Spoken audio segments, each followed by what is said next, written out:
Alrighty. So this is my Google Hangout as a part of the EdCamp Global event happening today into tomorrow. And we're going to be talking about making interactive videos with your students or for your students. When I did it, it was my students making the videos, and we did it using YouTube Creator Studio. So I will have some slides that I can share and some links that I can share to show you interactive videos made by other people and interactive videos made by my students. And then from there, we will open it up to how to do this if you're interested, and other experiences other people have had, perhaps using the Creator Studio, or there are other platforms out there to make these kind of interactive videos or have their students make them, and the pros and cons of it, and troubleshooting problems, things like that. So hopefully we will be having some people join us very shortly.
All right, welcome to some viewers. I am going to post a link into the chat box. And if you click that link, it will bring you to a short Google slideshow that has directions for how to make interactive videos, and also links to some sample interactive videos. And you are welcome to copy that slideshow and use it in any way that you find helpful, whether it's a tutorial for yourself or your students, or to share with colleagues for making interactive videos. And I'm gonna try to share my screen with you and see if I can show you that as well. There we go. All righty. So hopefully now you are able to actually see the slideshow here. And if we go to the beginning, so we are talking about how to make interactive videos. As I said earlier, some of you may be hearing me repeat myself. With my students, I used the YouTube Creator Studio. And I love Creator Studio, particularly if you're happen to be in a Google Apps school, because YouTube actually, as you know, syncs with your Google account. And it means that you have a very quick and easy upload from shooting your videos right into your Google Drive, and even better, directly to YouTube. And with the basic editing functions in YouTube, you can very easily kind of cut and splice videos. Students can pull out chunks of videos they might not be happy with. You can play with the timing and things like that, but then you can do the interactive piece of the videos as well. So when I worked with my students doing this, I presented this first example to them, which is the Newton Gmat Choose Your Own Adventure. And if you click that link, it will take you to their YouTube channel. And as you play their video, you'll notice that each of these people gets what you can see as a hotspot over them. And when you click on the hotspot, we'll wait for the third one to appear. When you click on one of the hotspots, it's a hyperlink and it takes you to a new video. And of course, they have a sense of humor, they celebrate, and now you can see a set of links here as well. And so you get a sense of the scope of the video that they've put together, how many videos they've made and linked together. The second sample that I gave you is here, and this is one of the videos that was put together by one of my classes. And this happened to be an incredibly heterogeneous class, probably the most heterogeneous class I've taught in 22 years. And they did a fantastic job pulling together their interactive videos. It was about the US Congress, and so they divided into teams working on the powers of Congress, the history of choices made by the framers in creating Congress, and the bicameral structure of Congress, the rules of the different chambers of Congress. And then they were able to link their videos together. So we'll play a little bit of the introduction.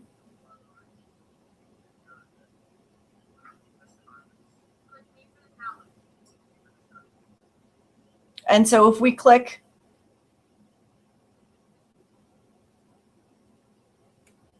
it takes us to a new video. You click on the powers of Congress. Click here for Where click here for war and trade. Click here for commerce. Click here for taxation. And so you can see each of those times that you click, it will take you to another video made by a small team of students. So it's really a basic process.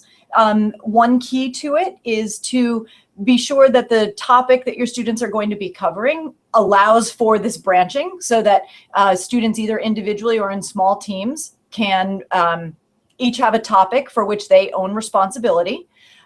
There are great lessons in digital citizenship if the videos are broadcast on YouTube. We had lots of conversations about what kinds of things were appropriate to say, how do different people's senses of humor translate to different parts of the country or to just to different audiences in general, and how to effectively and responsibly present themselves and the content. The biggest tip that I could give you, and it was probably the best tip given to me when I started this, was that when the students are using their phones to film their videos, they have to remember to hold them landscape. Otherwise, you get a very small video and a lot of black background, and students end up refilming. I also found after I did this the first time that it was even easier if rather than having students use their own phones to film videos, I brought a small Nexus tablet to class. And I let them each film their videos using my tablet. And then it was a really quick 2 to 3 minutes on the school network upload from the tablet to YouTube, and they could begin working on the interactive portions of it.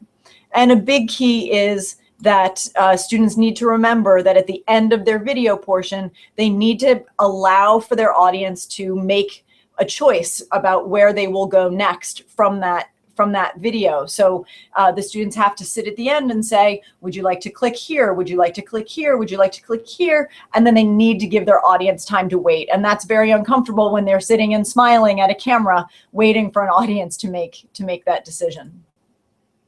So again, you can either upload your videos to your Google Drive and from there to YouTube, or I found having the Nexus tablet was really helpful because I could go directly from the tablet to YouTube without first having to go to Google Drive.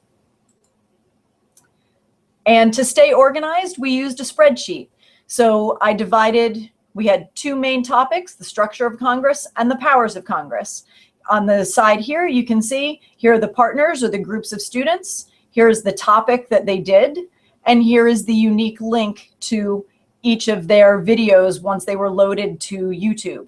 And sharing this spreadsheet with my students meant that it really facilitated them being able to make the links from their video to other videos without having to have a whole bunch of tabs open and try to remember which video they needed to go to. So Shannon and Adele and Allie from Bicameral could say, oh, we need a link to the powers of Congress, and here's the main powers of Congress intro right here, and we just use that link, that URL, and we're good to go. So this behind the scenes staying organized was really important to the team of students as they were working on this. So if you've never looked at your YouTube channel, if you've only watched videos posted by other people, then you've never seen this little menu bar show up before. And when you're looking at your own YouTube channel, which is you've logged into your Google account and from there launch YouTube, you'll see any videos that you load have these editing tools, and they're pretty familiar ones. The icons are ones you're used to seeing. So if you want to trim and splice and play with the timing of the video, you've got the pencil, and that launches in editing mode.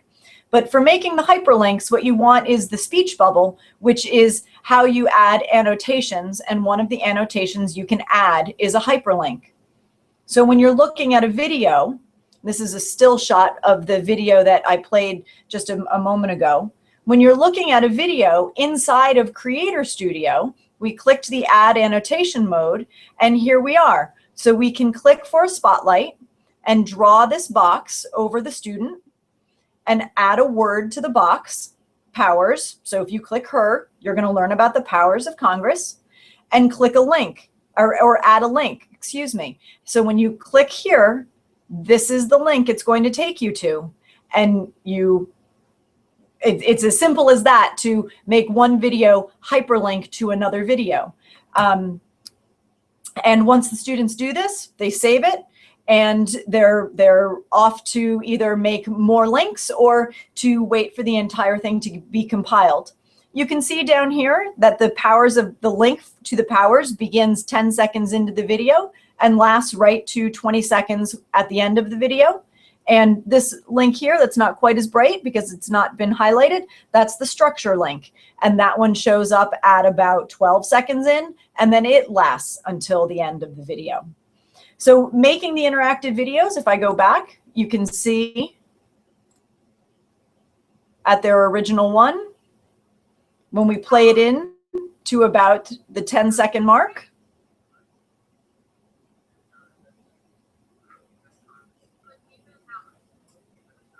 and there are our two links, powers and structure. So making interactive videos with your students is really that simple. One of the questions that I was asked by a colleague as I was planning this was whether or not I'm going to stop the screen share so we can talk. One of the questions I was asked by a colleague when I was doing this was, how will I know that the students who perhaps worked on war and treaty powers actually learned about the impeachment authority of Congress? And so after the students finished their videos and they were all uploaded to YouTube, I created a quiz using Google Forms. And once all of the hyperlinking of the videos was done, the students then came to class and they took the quiz in the Google form while watching one another's videos. And in that way, I would know that they had indeed watched all of the videos, had indeed been exposed to all of the content, and I could check their understanding of the content through the Google form. And in fact, they could then speak with one another in the classroom and ask their clarifying questions about what was going on in the videos, and was there something that they wanted some more information on. And some students actually at that point then wanted to do a little updating of their video, a little tweaking of their video, and they were confident enough with Creator Studio to go right ahead and do that. So I hope I've been able to kind of give people some food for thought. I'm looking at the chat window. We've got about 13 people viewing with us. And if there's anybody else who's done something like this, I'm happy to have some other people talk about experiences they've had with it, what's worked well, or maybe what was frustrating, and in particular, how you overcame it for someone else who might want to try something like this. Or if you have more questions, if there's things you'd like to post in the chat, questions about the experience I've had, I'm happy to address those with anyone.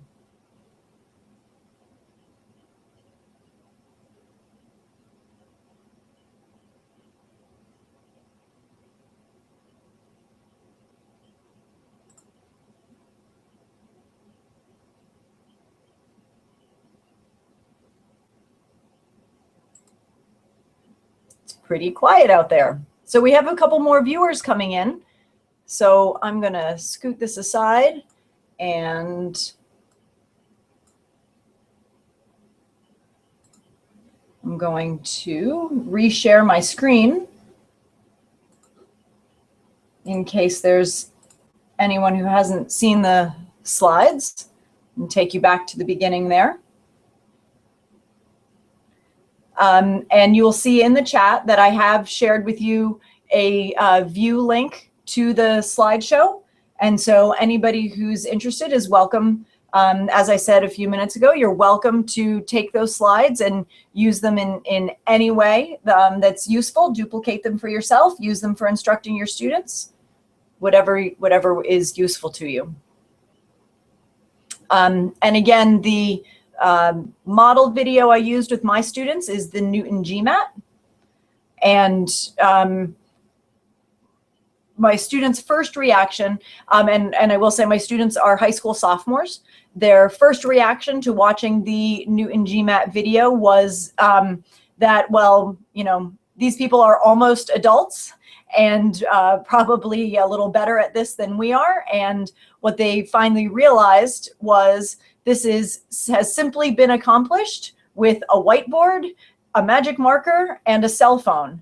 And so that high tech meets low tech, they found actually rather appealing, and also then made it seem like something that was really doable for them. It doesn't require a lot of tech savvy. And as I said, when you get into the Creator Studio portion of the YouTube video, or I'm sorry, the Creator Studio portion of YouTube, you really realize that the tools are all so familiar to anyone who's used Movie Maker or iMovie or you know, WeVideo or Movely, one of the online video editors. Really very, very intuitive and easy for students to use. So if there's any questions that I can answer for anyone.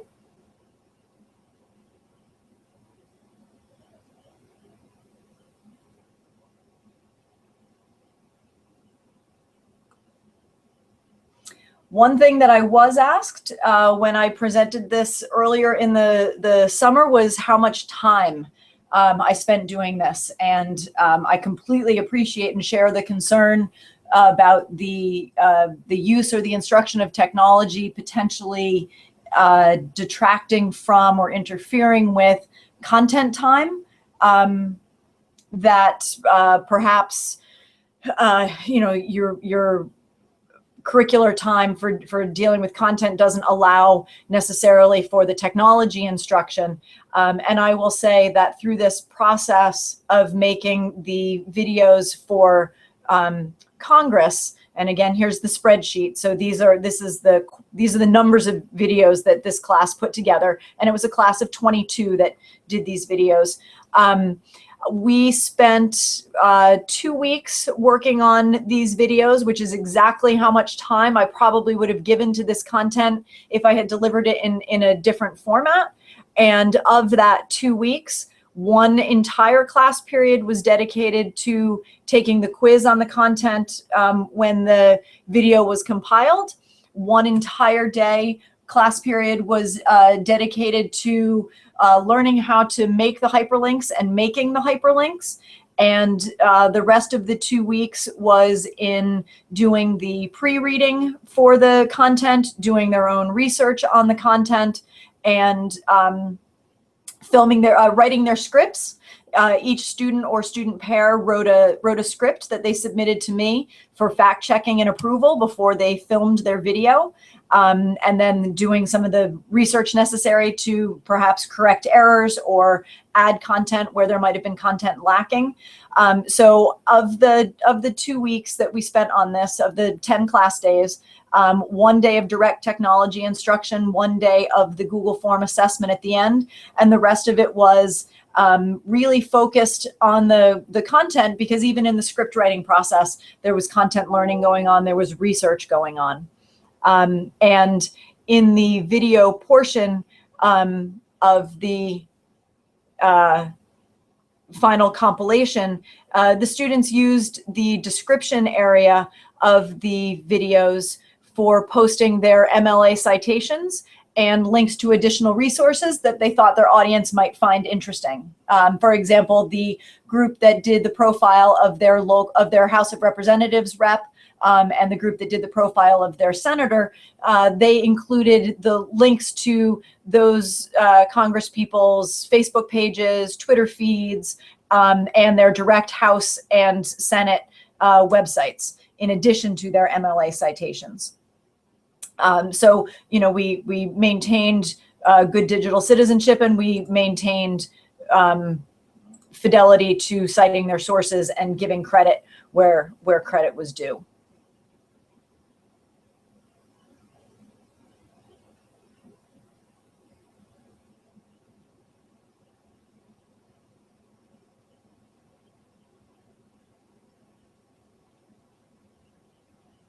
And if there's any questions that anybody would like to post into the chat, I would be happy to address additional questions that people may have.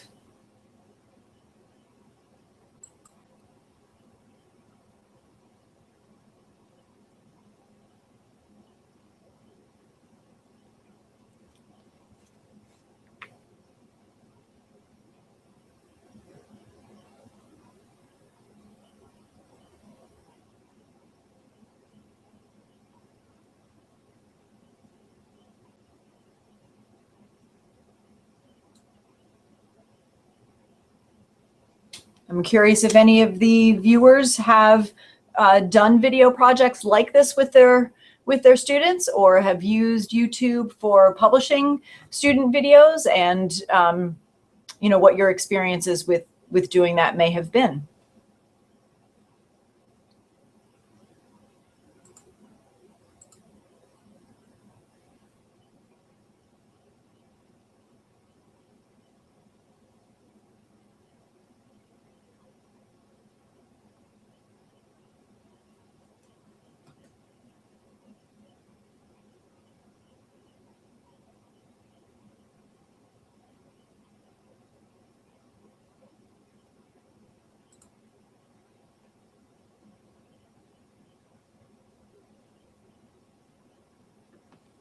All right, well, on the slides, I did provide my contact information.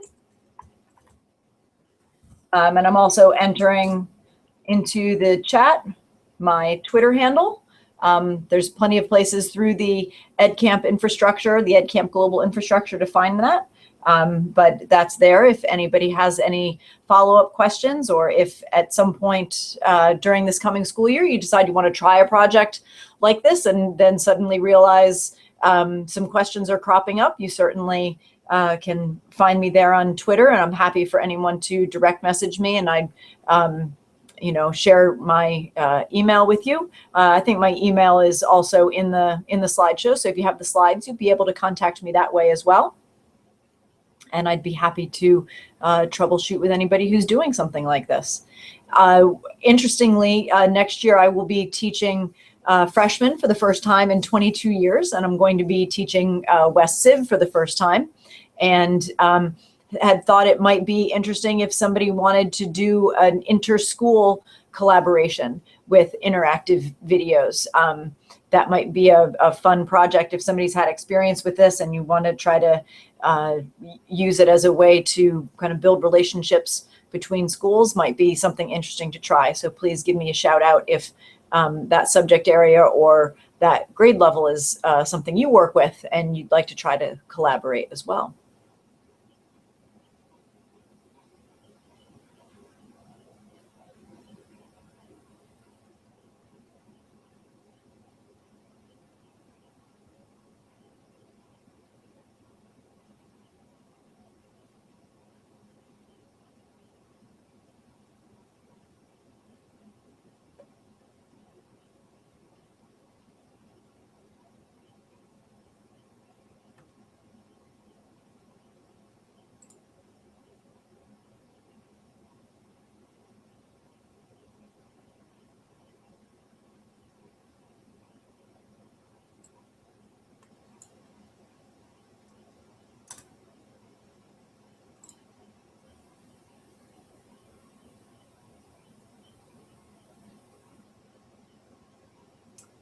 Okay, well, thank you to everybody who came out for EdCamp Global tonight. I hope that you are having a great experience and learning a lot from people around the world, and shout out to Cassie and the other organizers for pulling all of us together for this really, really cool interactive event. Thank you for coming to learn about interactive videos with me, and I hope to hear from people soon in the future as you try this with your own students. Have a great rest of the weekend. A happy summer.